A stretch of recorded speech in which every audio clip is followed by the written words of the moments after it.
जब भी हम ब्रह्मांड के बारे में सोचते हैं ना, मतलब ये अरबों आकाश गंगाएं, खरबों तारे और फिर अनगिनत ग्रह, तो सिर चकरा जाता है। और इतना बड़ा, इतना पुराना कि एक सवाल मन में आता है, क्या हम इंसान वाकई अकेले हैं इस पूरी कायनात में? हाँ, ये सवाल सिर्फ सोचने वाला नहीं, ये एक बड़ा वैज्ञानिक सवाल भी है। हाँ। खासकर जब हम संभावनाओं को देखते हैं। और यहीं पर वो एनरिको फर्मी, जो भौतिक शास्त्री थे, उनका वो मशहूर सवाल आता है। उन्होंने 1950 में पूछा था, सब कहाँ है? मतलब वेयर इज एवरीबडी? हाँ, ये फर्मी पैराडॉक्स। बिल्कुल। अगर आंकड़े देखें, हमारी गैलेक्सी में ही मतलब लाखों या करोड़ों ग्रह हो सकते हैं जहां जीवन संभव हो, और ब्रह्मांड को बने हुए लगभग 14 अरब साल हो गए। बहुत लंबा समय है ये। तो फिर कोई ना कोई एलियन सभ्यता तो होनी चाहिए थी, हमें उनके सिग्नल क्यों नहीं मिलते? यही तो विरोधाभास है, फर्मी पैराडॉक्स। और आज हम इसी पहेली की गहराई में उतर रहे हैं। हमारा स्रोत है the enigma of the silent universe.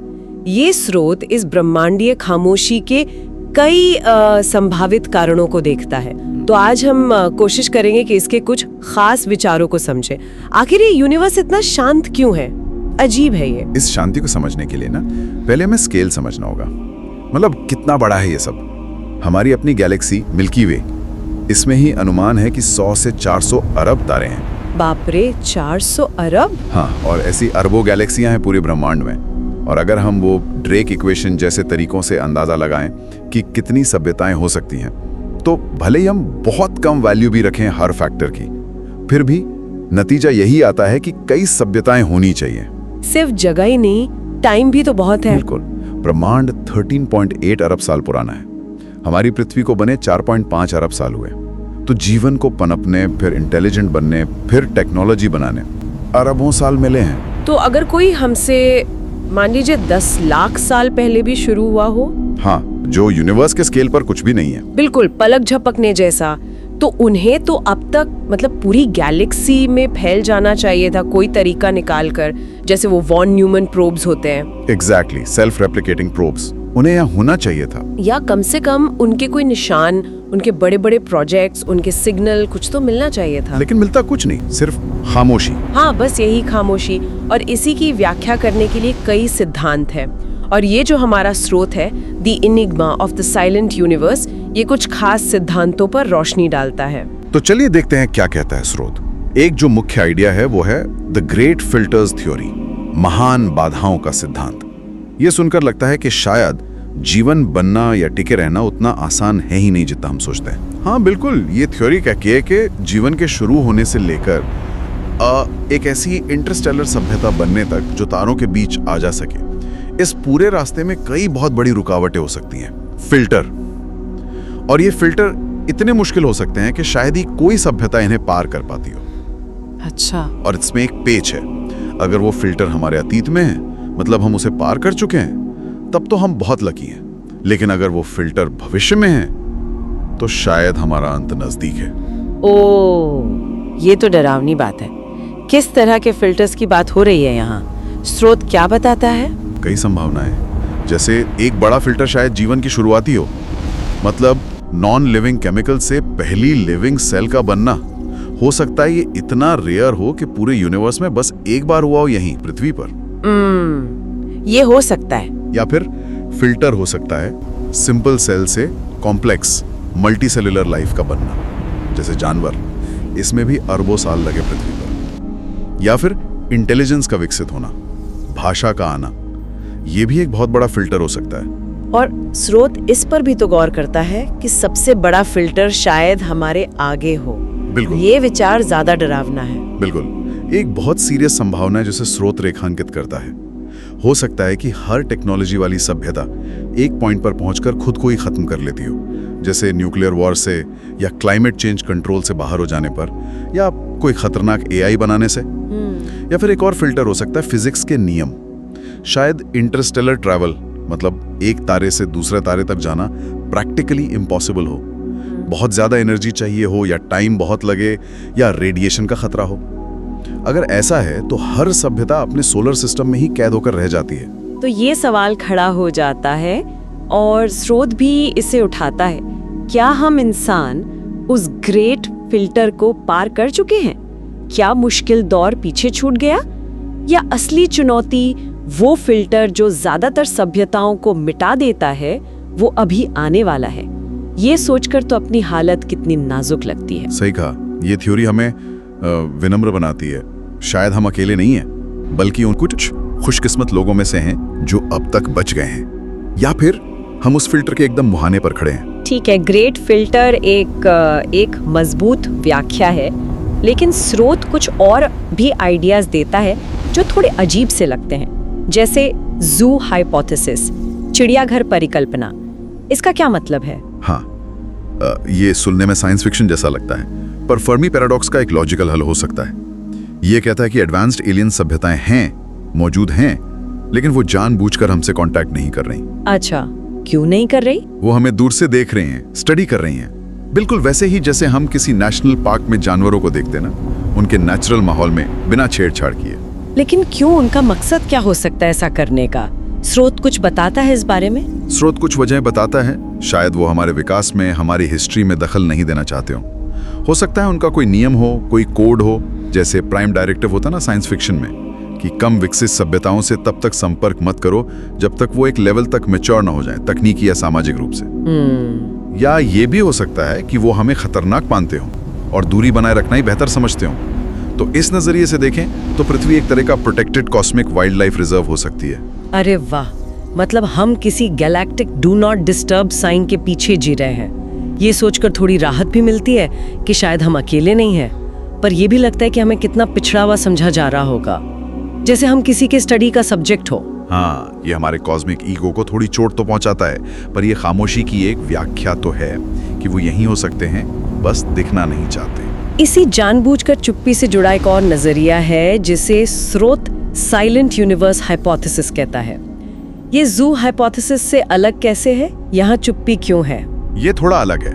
जू हाइपोथेसिस में तो वो जानबूझकर चुप हैं, शायद किसी नियम की वजह से, लेकिन साइलेंट यूनिवर्स हाइपोथेसिस कहती है कि चुप्पी डर की वजह से है।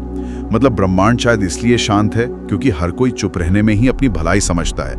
ये एक खतरनाक जगह हो सकती है। खतरनाक? किस तरह का खतरा? क्या मतलब? जरा सोचिए, अगर आप स्पेस में जोर जोर से सिग्नल भेजकर चिल्लाते हैं, हम यहाँ हैं, हाँ, तो आप सिर्फ दोस्तों को नहीं बुला रहे, आप दुश्मनों को भी अपनी लोकेशन बता रहे हैं। अगर कोई ऐसी सभ्यता है जो आपसे बहुत ज्यादा एडवांस्ड है और हॉस्टाइल है, मतलब दुश्मन है, तो वो सिग्नल पकड़ लेगी।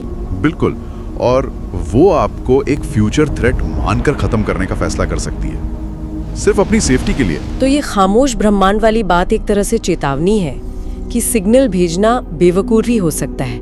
इसका मतलब जो सेटी है, search for extra terrestrial intelligence, वो तो ठीक है क्योंकि हम सिर्फ सुन रहे हैं। हाँ, शायद वो सेफ है।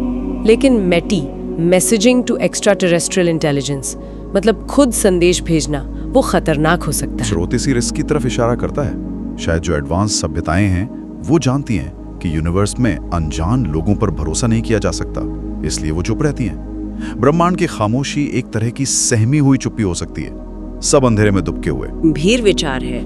अच्छा, अब एक और पॉसिबिलिटी पर आते हैं। ये अक्सर कहानियों और कॉन्स्पिरेसी थ्योरीज में सुनने को मिलती है, लेकिन स्रोत इसे भी फर्मी पैराडॉक्स का एक हल मानता है। क्या हो अगर वे पहले ही यहाँ आ चुके हों? हाँ, ये आइडिया भी पैराडॉक्स का एक संभावित हल है। हो सकता है एलियंस पास्ट में पृथ्वी पर आए हों, हजारों या लाखों साल पहले। कुछ लोग जो प्राचीन स्मारक है ना, जैसे पिरामिड, स्टोनहेंज, नाज़का लाइन्स, उनको इसका सबूत मानते हैं। हाँ, ये तर्क देते हैं कि उस समय की टेक्नोलॉजी से ये कैसे बने। बिल्कुल। या फिर जो अलग अलग कल्चर में आसमान से आए देवताओं की कहानियां हैं, वो भी इसी तरफ इशारा करती हैं, ऐसा कुछ लोग मानते हैं। लेकिन स्रोत इस बात पर भी ध्यान देता है कि इन दावों के लिए ठोस वैज्ञानिक सबूत तो नहीं है, ज्यादातर तो ये अटकलें ही लगती हैं। बिल्कुल सही। स्रोत इसे एक संभावना की तरह रखता है, पर मानता है कि ठोस सबूत मिलना मुश्किल है। हो सकता है वे तब आए जब इंसान रिकॉर्ड रखने लायक विकसित ही नहीं थे, या आए और चले गए, कोई पक्का निशान छोड़े बिना। और एक बहुत ज़रूरी बात जो स्रोत कहता है वो ये कि हमें एलियंस को अपने जैसा समझने की गलती नहीं करनी चाहिए। हाँ, ये बहुत ज़रूरी पॉइंट है। हम अक्सर वो हरी स्किन और बड़ी आंखों वाले जीवों के बारे में सोचते हैं, पर असलियत शायद बिल्कुल अलग हो। निश्चित रूप से एलियन लाइफ शायद माइक्रोस्कोपिक हो, या गैस के बादल जैसी हो, या पूरी तरह मशीन बेस्ड एआई हो। या शायद वो ऐसे मल्टी डायमेंशनल जीव हों जिन्हें हमारी 3D दुनिया के सेंसेस पकड़ ही ना पाएं। हो सकता है वो हमारे आसपास ही हों, पर हम उन्हें पहचान ही नहीं पा रहे, क्योंकि हमारी जीवन की परिभाषा ही बहुत सीमित है। उनकी टेक्नोलॉजी इतनी एडवांस्ड हो सकती है कि हमारे लिए वो जादू लगे या पूरी तरह अदृश्य हो। ये वाकई दिमाग घुमा देने वाला विचार है। अच्छा, अब एक ऐसे सिद्धांत पर आते हैं जो साइंस से ज्यादा फिलॉसफी की तरफ ले जाता है, पर स्रोत इसे भी एक पॉसिबल व्याख्या मानता है, सिमुलेशन थ्योरी। हाँ, ये आजकल काफी चर्चा में कि शायद हमारा पूरा यूनिवर्स, हमारा अस्तित्व ही एक बहुत बड़ा कंप्यूटर सिमुलेशन है जिसे किसी सुपर एडवांस सभ्यता ने बनाया है। हमारी चेतना, फिजिक्स के नियम, सब कोड का हिस्सा। अगर ऐसा है तो फिर एलियंस कहाँ इस सिमुलेशन में? क्या उन्हें बनाया नहीं गया? स्रोत बताता है कि इस सिचुएशन में एलियन ना होने के कई कारण हो सकते हैं। हो सकता है बनाने वालों ने उन्हें प्रोग्राम ही ना किया हो, सिंपल। या शायद रिसोर्स बचाने के लिए सिमुलेशन एक बार में सिर्फ एक ही इंटेलिजेंट सभ्यता को रेंडर करता हो, यानी हमें। बाकी का जो विशाल ब्रह्मांड हम देखते हैं वो शायद बस एक बैकड्रॉप हो जिसे पूरी डिटेल में तभी बनाया जाता है जब हम वहां देखने या जाने की कोशिश करते हैं। ये तो बिल्कुल मैट्रिक्स वाली फीलिंग है कि हमारी पूरी रियलिटी ही नकली हो सकती है। फर्मी पैराडॉक्स का ये बड़ा ही अजीब हल है। एलियंस इसलिए नहीं है क्योंकि उन्हें बनाया ही नहीं गया। हाँ, इसे साइंटिफिकली टेस्ट कराना तो लगभग नामुमकिन है, पर लॉजिकली ये खामोशी की एक व्याख्या तो है। ये हमें अपने अस्तित्व पर ही सवाल उठाने को मजबूर करता है। इन सभी सिद्धांतों के बाद अब हम उस व्याख्या पर आते हैं जिसे स्रोत शायद सबसे परेशान करने वाली और सबसे डरावनी मानता है, द डार्क फॉरेस्ट थ्योरी। ये नाम ही अपने आप में डरावना है। हाँ, ये सिद्धांत जिसे चीनी लेखक लियू सिक्सीन ने अपने नॉवेल में बहुत पॉपुलर किया, फर्मी पैराडॉक्स का एक बहुत ही निराशाजनक जवाब देता है। ये यूनिवर्स की तुलना एक बहुत बड़े अंधेरे जंगल से करता है। अंधेरा जंगल? क्यों? इसका क्या मतलब हुआ? इस मेटाफर में हर सभ्यता जंगल में छिपे हुए एक शिकारी की तरह है। सब एकदम खामोश, सांस रोके हुए दूसरों की आहट सुनने की कोशिश कर रहे हैं, लेकिन कोई भी अपनी मौजूदगी जाहिर नहीं करता। क्यों? क्योंकि इस जंगल में हर दूसरी सभ्यता एक संभावित खतरा है, जानलेवा खतरा।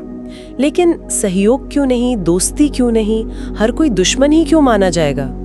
डार्क फॉरेस्ट थ्योरी के मुताबिक सभ्यताओं के बीच की जो विशाल दूरियां हैं और समय का फासला है, वो भरोसेमंद कम्युनिकेशन और आपसी समझ को लगभग नामुमकिन बना देता है। आप कभी श्योर नहीं हो सकते कि दूसरी सभ्यता के इरादे क्या हैं। क्या वो हमेशा दोस्त रहेंगे? क्या वो आपको भविष्य में खतरा नहीं मानेंगे? तो अपनी सेफ्टी पक्की करने का सबसे लॉजिकल तरीका, चाहे वो कितना भी क्रूर लगे, ये है कि जैसे ही आपको किसी और का पता चले, उसे खत्म कर दो, इससे पहले कि वो आपके लिए खतरा बने। Oh my God. तो कोई भी सभ्यता जो आवाज करती है, जैसे रेडियो सिग्नल भेजकर कहती है हम यहाँ हैं, हाँ, वो जंगल के बाकी सभी छिपे हुए शिकारियों को अपनी लोकेशन बता देती है और खुद पर मौत को दावत देती है। बिल्कुल। इस थ्योरी के अनुसार यूनिवर्स की जो खामोशी है वो खालीपन का साइन नहीं है, बल्कि ये एक एक्टिवली मेंटेन की गई टेंशन भरी चुप्पी है। हर कोई डर के मारे छिपा है। खामोशी ही सर्वाइवल है, और इसीलिए हमें कोई सिग्नल नहीं मिल रहा, क्योंकि जो भी जिंदा हैं वो जानते हैं कि चुप रहना ही अक्लमंदी है। ये वाकई अब तक की सबसे चिंताजनक व्याख्या है।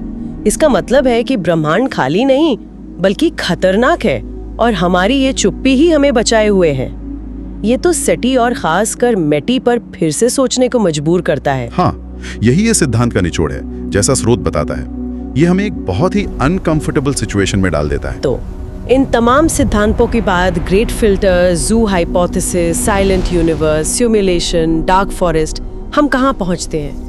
घूम फिरकर हम फर्मी के उसी सवाल पर आ जाते हैं। हमारा जो स्रोत है, the enigma of the silent universe, वो कोई एक पक्का जवाब तो नहीं देता, बल्कि इस पहेली की कॉम्प्लेक्सिटी और गहराई दिखाता है। क्या हम वाकई इस विशाल ब्रह्मांड में अकेले हैं, या जैसा स्रोत कहता है, हम अकेला नहीं है, या फिर हमसे ज्यादा अकेला कोई नहीं? ये लाइन बहुत गहरी है। हाँ, निश्चित उत्तर तो शायद अभी हमारी पहुंच से बहुत दूर है। साइंस तरक्की कर रहा है, हमारे टेलीस्कोप्स बेहतर हो रहे हैं, हम नए तरीकों से यूनिवर्स को सुनने देखने की कोशिश कर रहे हैं, लेकिन ब्रह्मांड अपने राज इतनी आसानी से नहीं खोलता। शायद ये सवाल पूछना, ये जिज्ञासा, ये खोज, यही फिलहाल सबसे जरूरी है। ये हमें यूनिवर्स में अपनी जगह और अपनी सभ्यता के भविष्य के बारे में सोचने पर मजबूर करता है। और शायद एक उम्मीद भी है।